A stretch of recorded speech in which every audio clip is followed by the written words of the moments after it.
সুদীপ্ত রায়ের বাড়ি এবং হাসপাতালে তল্লাশি। मेरा सफेद तुरंत खुले, भरपूर झाग दे और इसके स्मार्ट साइंस दे स्मार्ट केयर और फ्रेशनेस। मेरी चॉइस मेरा सफेद।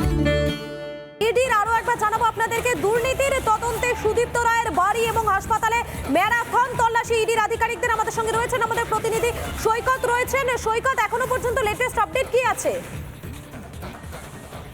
দেখো, সুদীপ্ত রায়ের বাড়িতে বিগত প্রায় 15 থেকে 16 ঘন্টা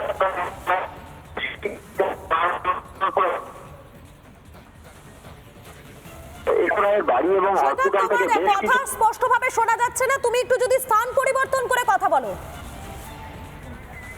আমরা আবারও যোগাযোগ করবো আমাদের প্রতিনিধি সৈকতের সঙ্গে। যে খবর আপনাদেরকে জানাচ্ছিলাম, প্রায় 20 ঘন্টা পর শ্রীরামপুরের বিধায়কের বাড়ি থেকে বেরিয়ে যান ইডির আধিকারিকেরা।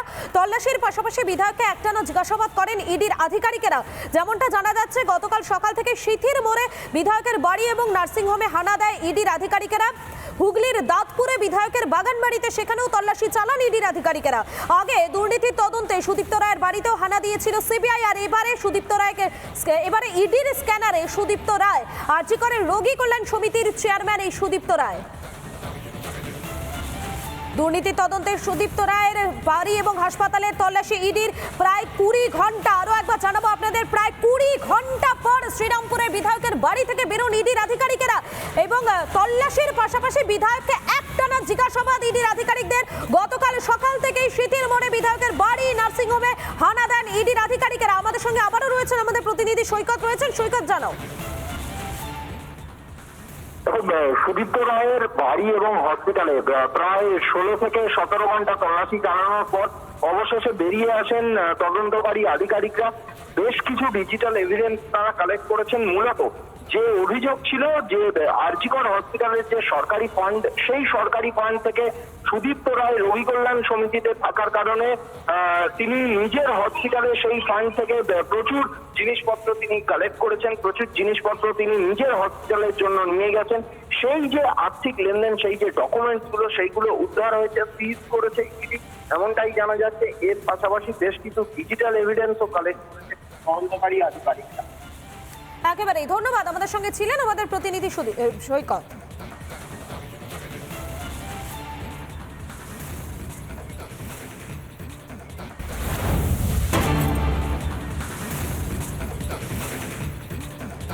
টানা বৃষ্টিতে জলমগ্ন ঘাটাল। দাসপুরের একাধিক নদী বাঁধ ভেঙে নতুন করে জলমগ্ন হয়েছে বিস্তীর্ণ এলাকার সেই ছবি আপনারা দেখতে পাচ্ছেন। প্রত্যেক বছর জলমগ্ন হয়ে পড়ে ঘাটাল, চরম দুর্ভোগে ঘাটালবাসী। ইতিমধ্যে জলের তলায় চলে গিয়েছে রামগড় চাতাল। টানা বৃষ্টি চলছে এবং তাতেই জলমগ্ন হয়ে পড়েছে ঘাটাল। সেই ছবি আপনারা দেখতে পাচ্ছেন। একেবারে দাসপুরের একাধিক নদীবাঁধ ভেঙে পড়েছে এবং যার জেরে নতুন করে জলমগ্ন হয়ে পড়ছে ঘাটালের একাধিক জায়গা। বিস্তীর্ণ এলাকায় এই মুহূর্তে জলের তলায় চলে গিয়েছে রামগড় চাতাল। চরম দুর্ভোগে সেখানকার মানুষ। ইতিমধ্যে আলাপন বন্দ্যোপাধ্যায় তিনি প্রেস কনফারেন্স করে এই পরিস্থিতির কথা জানিয়েছেন। টানা বৃষ্টিতে জলমগ্ন ঘাটাল, টানা বৃষ্টি চলছে এবং যার জেরে দাসপুরের একাধিক নদী বাঁধ ভেঙে গিয়েছে। সরাসরি চলে যাবো সুদীপ্তর কাছে। সুদীপ্ত, আমরা ছবি দেখতে পাচ্ছি একেবারে জলের তলায় নৌকো করে সাধারণ মানুষ পারাপার করছে। এই মুহূর্তে সকাল থেকে কি ছবি ধরা পড়ছে?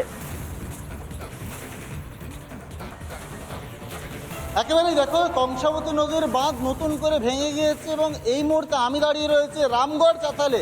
এই রামগড় চাতালের বর্তমান অবস্থাটা তুমি দেখলে বুঝতে পারবে। আমার পেছনে যতদূর নজর যাবে শুধু জল আর জল। এটা কিন্তু রাজ্য সড়ক এবং এই সড়কের উপর দিয়ে কিন্তু বাস থেকে শুরু করে যাত্রীবাহী গাড়ি সমস্ত কিন্তু যাতায়াত করে।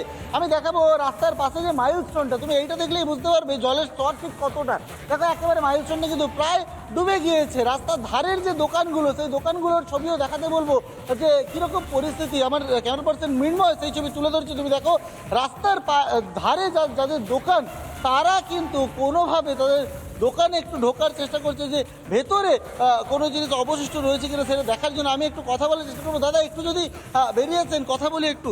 এই যে পরিস্থিতি দাদা, প্রত্যেক বছর তো আপনাদের এইরকমভাবেই দিন কাটাতে হয়? হ্যাঁ, এইভাবেই দিন কাটাতে হয়। এখনো পর্যন্ত কোনো প্রশাসনিক সহায়তা পেয়েছে? না, পাইনি।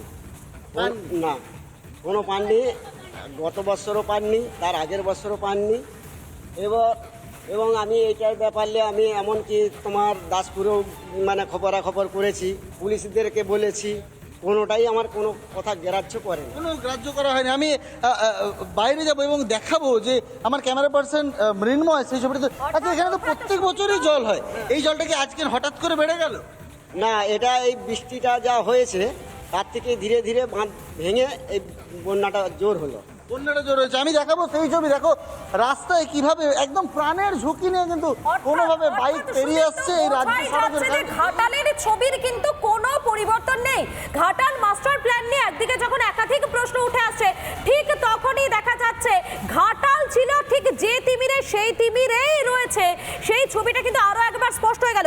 এবং এই বিষয় নিয়ে আলাপন বন্দ্যোপাধ্যায়, মুখ্যমন্ত্রীর মুখ্য উপদেষ্টা, তিনি কি বলছেন, তার কি বক্তব্য একবার শোনাই আপনাদের।